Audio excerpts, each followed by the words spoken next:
I stopped financially supporting my girlfriend after she told me I was replaceable. Am I the asshole for cutting her off completely? I need some perspective here because my head is still spinning. I've been with Qley for 2.5 years, living together for the past year. I'm 34, work as a risk analyst at an insurance firm, not exciting cocktail party conversation, but it pays well and I'm good at it. The job is about identifying problems before they become disasters, which is ironic given my situation. Qley is 29. When we met, she worked as an event coordinator. She was good at it, organized, creative, energetic. But 18 months ago, she wanted to build something of her own, become a wellness and lifestyle creator. It seemed like a reasonable dream. I was supportive. When we decided to move in together last year, Qley found this place in a trendy neighborhood, exposed brick, big windows, Instagram ready. It was $600 more per month than I'd planned, but she was excited about the lighting and layout for filming. This is an investment in our future, she said. I believed her. I put the lease in my name. My credit score was higher, income stable, made sense. The understanding was she'd contribute once the creator thing took off. I took on 75% of the rent and all utilities. That seemed fair. She was building something, taking a risk. I could support that. Then there was the supplementary credit card. About 3 months into living together, Qley explained that she needed better equipment. Ring lights, a decent camera, backdrops, props. And outfits, she needed different outfits for different aesthetics and content pillars. It made sense to me at the time. What's a few $100s a month if it helps her build a business, right? So I added her as an authorized user on one of my credit cards with a reasonable limit. Except a few hundred became a few thousand pretty quickly. Designer athleisure for her wellness content. Skincare products for unboxing videos. Trips to trendy cafes and boutiques for day-in-the-life posts. I'd look at the statements sometimes and feel this knot in my stomach, but she was posting consistently. Her follower count was growing slowly but steadily, and she seemed genuinely passionate. I told myself this was normal, that building a brand required investment, that we were investing in our future together. Then about 8 months ago, she started asking about hiring help. She wanted a PR manager to pitch her to brands. She'd found this woman who charged $800 a month. Qley promised it would pay for itself once sponsorships started rolling in. I thought about saying no, but I could afford it, and she was excited. That was 8 months ago. I don't think she's landed a single paid sponsorship that covered the fee. About 6 months ago, Qley discovered networking events for creators and entrepreneurs.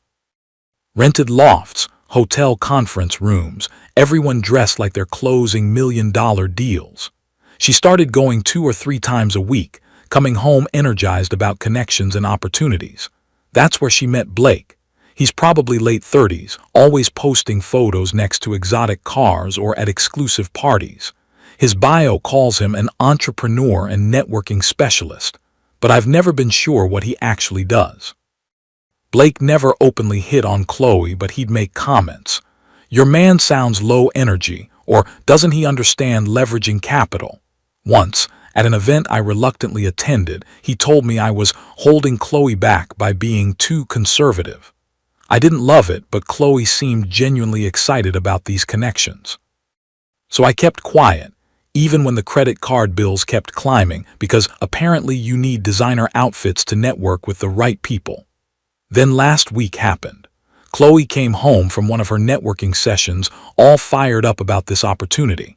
There was going to be a brand retreat in Scottsdale, some kind of exclusive gathering for influencers and entrepreneurs. Blake was organizing it with a few other people in their circle.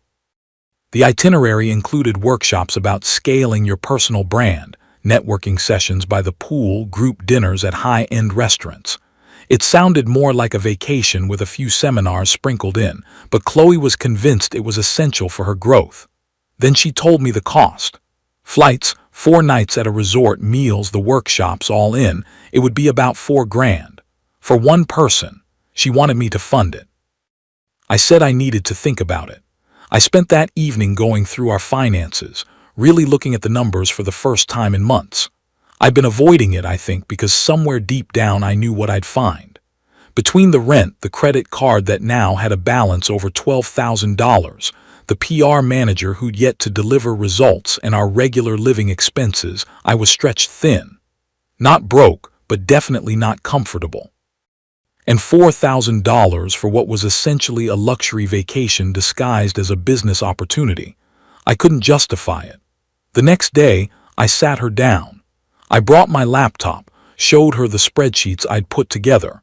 I explained as calmly and rationally as I could that we needed to dial back spending, that the retreat wasn't in our budget right now. I wasn't saying never, I was saying not now, not at this price, not when we had outstanding balances to manage. Qley listened, but I could see her shutting down. When I finished, she just looked at me for a long moment. Then she laughed. Not a real laugh, this cold, dismissive sound that made my stomach drop. She shook her head slowly and said, "You know what, Jonah? You're replaceable. Don't think you're special."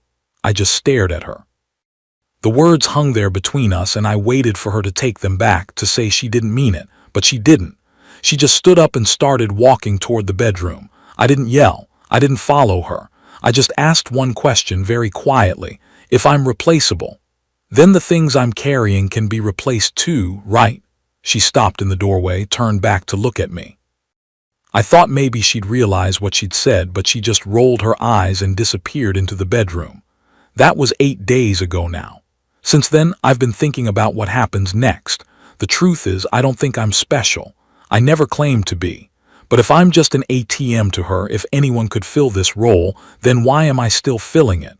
I'm considering stopping all financial support. Not kicking her out immediately, I'm not a monster, but making it clear that she needs to either contribute equally or make other arrangements. The apartment lease, the credit card, the manager fees, all of it. But part of me wonders if I'm being too cold, if I'm letting my hurt feelings make me act rashly. We've been together over 2 years. Maybe she was just stressed and said something she didn't mean. But another part of me keeps hearing "you're replaceable" on repeat. So Reddit, would I be the asshole if I stopped supporting her financially after that comment? Am I overreacting? Edit, to answer the most common question, no, we don't have kids. No shared assets besides the apartment lease. And yes, I'm starting to see that maybe supporting her dream crossed over into being used somewhere along the way. Thanks for the wake-up call. Update 1. First off, thank you all for the responses on my last post. A lot of you asked if I was going to just ghost her or do something reckless. That's not my style. I work in compliance and risk management. I do everything by the book with documentation. So that's exactly how I handled this. Here's what I did in the 48 hours after my last post. I called the credit card company and closed her supplementary card. I didn't do it out of spite. I called her first and told her I was doing it, explained she had until end of business that day to make any necessary purchases, and then it would be deactivated. She hung up on me. The card got closed anyway. Then I contacted our building management. I sent them a formal email requesting to either transfer the lease entirely to Qley's name, if she qualified, or to initiate the early termination process according to our lease terms.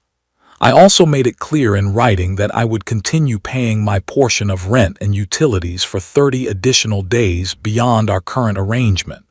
But after that, the financial responsibility would be entirely hers. I wanted a paper trail showing I wasn't just abandoning her or breaking any legal obligations. I kept copies of everything. Every email, every text message, every transaction. Again, it's what I do professionally. You document everything so there's no ambiguity later. Qley's reaction has been a journey. It started with anger. I got a series of texts calling me controlling and manipulative. She said I was punishing her for having boundaries, which is rich considering what sparked this. Then came the guilt trip phase. Suddenly it was all "I didn't mean it like that," and I was just stressed. She wanted to talk it through, said we could work this out if I just stopped being so cold. When neither of those approaches worked, she shifted to playing victim with her friends. I started getting messages from people in her circle telling me I was being toxic and financially abusive. One of Blake's buddies actually DM'd me suggesting I needed therapy for my control issues. That would have gotten under my skin before, but after reading your comments, I saw it for what it was, her trying to weaponize social pressure.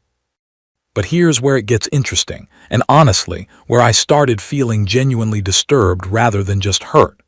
I was up late a few nights ago, couldn't sleep, just scrolling mindlessly through social media. I ended up on Qley's Instagram, looking at old posts, trying to spot when things changed between us. That's when I noticed links in her bio I'd never really paid attention to before. One led to something called the Feminine Frequency Method, a coaching program. Curious, I clicked through. Qley's been running this operation I knew nothing about. She's selling coaching teaching women how to enter high-value relationships. The basic package is $297, but there's a VIP tier for $997, and the entire marketing approach is built on her life. Our life. The sales page has testimonials using proof from our relationship. Photos of our apartment, the one I pay for, described as creating a sanctuary that reflects your value. Screenshots of meals at restaurants, with captions about allowing yourself to receive abundance. There's a whole section about how she manifested a partner in finance who supports her purpose, and how her students can do the same. She's anonymized it enough to avoid using my name or face, but anyone who knows us would recognize the details. My job appears as high-level corporate role in risk management. Our apartment building shows up in location tags. Things I've said to her have been repackaged as what high-value men understand. I found posts from a private Facebook group where she's even more explicit. She talks about strategies for getting men to cover expenses, upgrade lifestyles, and fund ventures. It's framed as empowerment, but reading between the lines, it's manipulation dressed up as feminine energy work. I felt physically sick. Every sacrifice I'd made, every time I'd stretched my budget, she'd been turning it into content, into a product. I wasn't her partner, I was her case study, her proof of concept. So now I'm not just wondering if I was being used financially. I'm wondering if I was being used as content, as proof of concept, as a character in someone else's story about how to extract resources from men. The last few days, she's been trying to get me to meet up to talk this through properly. She keeps saying we can fix this if I just stop overreacting. But I don't know if there's anything to fix anymore. When someone tells you you're replaceable, maybe you should believe them, and maybe you should let them try to replace you. I've got 26 more days of the 30-day notice I gave myself. I'm using that time to figure out my next move. I've already started looking at other apartments, smaller places that actually fit my needs instead of someone else's aesthetic. Thanks again for all the support. I'll update if anything significant happens. Edit, a lot of you are telling me to lawyer up. I'm looking into what my options are regarding her using my likeness life details for commercial purposes. Even if she didn't use my name or face, if I can prove it's clearly about me and our relationship, there might be something there. I have a consult scheduled with an attorney next week. Edit 2. Someone asked about Blake. Yeah, I've been thinking about him too. Something about the whole situation feels off. The more I watch his social media, the more it looks like smoke and mirrors. But that's probably not my problem to solve anymore. Update 2. This is probably going to be my second to last update. Things have escalated in ways I didn't see coming. Qley reached out 3 days ago asking if we could meet at a coffee shop to talk like adults. She said she wanted to negotiate a way forward that worked for both of us. Part of me knew it was a bad idea, but part of me still wanted to believe we could end this civilly. So I agreed. I came prepared. I brought printouts, credit card statements from the last 6 months, highlighted charges that she'd categorized as business expenses. Designer handbags, spa days, tickets to influencer events, bottle service at clubs. Thousands of dollars that had nothing to do with ring lights or backdrops. I brought them because I wanted her to see, in black and white, why I'd hit my limit. She showed up 20 minutes late, which should have been my first clue about how seriously she was taking this. She sat down, ordered a matcha latte, which, reflexively, I almost offered to pay for before catching myself, and opened with, "I've been thinking and I realize we both made mistakes here." I didn't bite. I just slid the statements across the table. She barely glanced at them before pushing them back. "That's not the point, Jonah. The point is you're trying to control me by controlling the money." Blake says, I interrupted. "Tell me something. What does Blake actually do, besides post photos next to rented cars?" Her face went red. "Blake is taking me to the next level. He's introducing me to real opportunities, real brands, things you never believed in enough to help me with." That's when I decided to push. "Qley, I've supported you for a year and a half. What level are you even on right now? What revenue have you actually generated?" She started crying. "Not the manipulative kind, the real panicked kind." "You don't understand," she said. "I need to maintain the image. I need to keep up appearances because I signed a contract." That made me stop. What contract? It all came out. About 4 months ago, Qley signed with a creator management agency. They promised to get her brand deals, sponsorships, speaking opportunities, but there were conditions. She had to maintain a certain posting frequency, meet engagement metrics, deliver on campaigns they booked for her. And if she didn't, financial penalties. She'd been hemorrhaging money trying to meet KPIs she'd never hit. But it gets worse. To secure the contract, she'd inflated her credentials, told them she had a partner in finance, and that their household income was in the high 6 figures. She'd used me, my job, my stability, my income as collateral for her credibility. The agency thought she had financial backing. That's why they took a chance on her. I sat there processing this while she kept talking, kept trying to explain. Finally, I asked her, "Does Blake know about any of this?" She hesitated too long. That told me everything, so I did what I do best. I investigated. Took me about 2 hours that evening to piece it together. Blake isn't rich. The cars he poses with, rental services that cater to influencers, you can rent a Lamborghini for a few hours for Instagram. The VIP events, comp tickets given to content creators to make parties look exclusive. The whole lifestyle is a facade, and Blake's been running on fumes just like Qley. The only difference, Blake thought Qley had money. Or rather, he thought she had access to money through me. He was circling her because he saw her as his meal ticket. The whole mindset and leveling up routine wasn't about romance. It was about finding someone else to fund his lifestyle.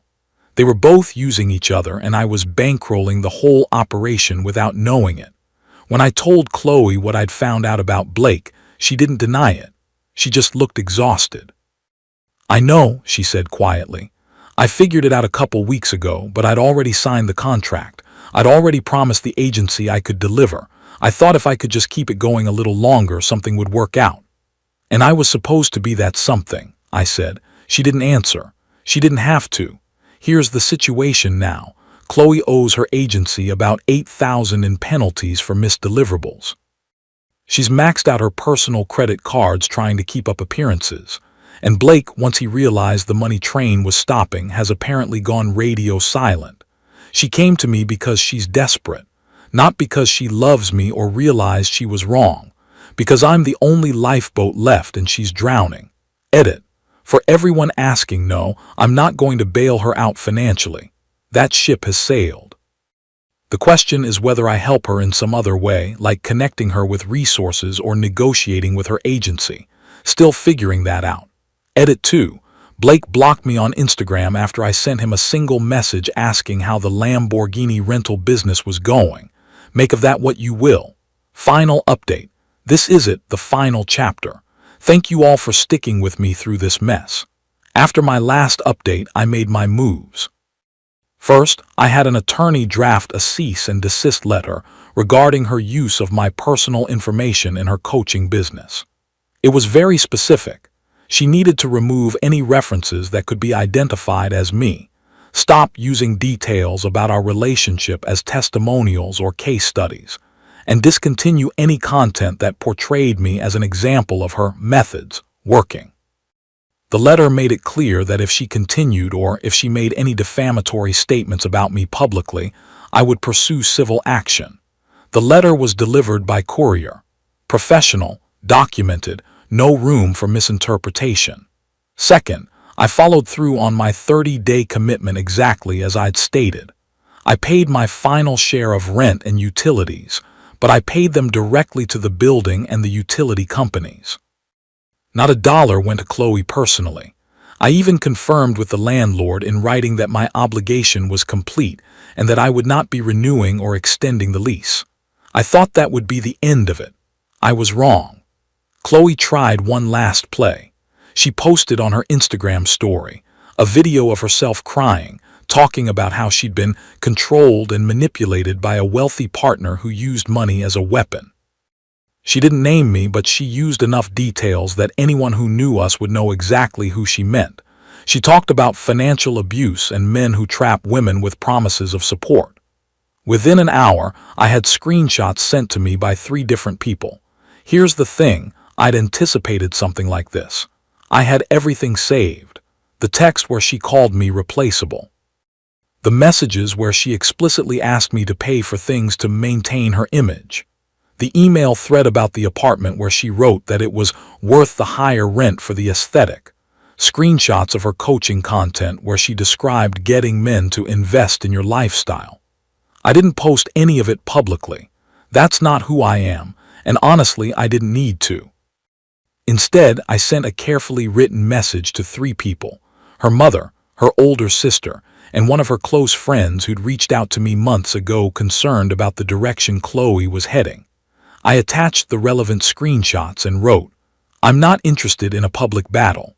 I'm not going to defend myself on social media, but I wanted you to have the full context before you hear one side of the story." Qley's mom called me the next day. She apologized, said she'd had concerns for a while but didn't know how to approach it. She asked if there was any way to work things out. I told her gently but firmly, no, that ship didn't just sail, it sank. The Instagram story came down within 24 hours. What I learned later was that my message caused a pretty significant ripple effect in Qley's life. Her sister apparently had a long conversation with her about the pattern of using people, bringing up stuff from years ago that I'd never known about. Her close friend stopped answering Qley's calls for a while. That friend had apparently been one of Qley's success stories in her coaching program, and realizing she'd been part of a manipulation scheme hit her hard. The networking circle started to distance themselves once word got around that Qley's high-value lifestyle was funded by someone else. Blake disappeared completely, blocked her on everything. Turns out a lot of those people were only interested in her because they thought she had money or access to money. When that illusion cracked, so did the friendships. Her mother did try to help her from what I heard. Got her into therapy, helped her find a new apartment she could actually afford. But the damage to her reputation in that influencer space was done. People talk, especially in those circles. The coaching program collapsed not just because of the agency issues, but because former clients started comparing notes and realizing the whole thing was built on a house of cards. Fast forward to now. I'm in a new apartment, 1 bedroom, reasonable rent, no ring light potential whatsoever. It's quiet. It's mine. I've been putting more energy into work, and honestly, it's been good for my career. I got a promotion opportunity I'd been too distracted to pursue before. Qley, from what I've heard through mutual acquaintances, lost her agency contract. Her coaching business fizzled out once people realized the testimonials weren't real. Last I heard, she was back to doing event coordination work. I hope it works out for her. I really do. But it's not my problem anymore. There's one more thing, and it's kind of bizarre.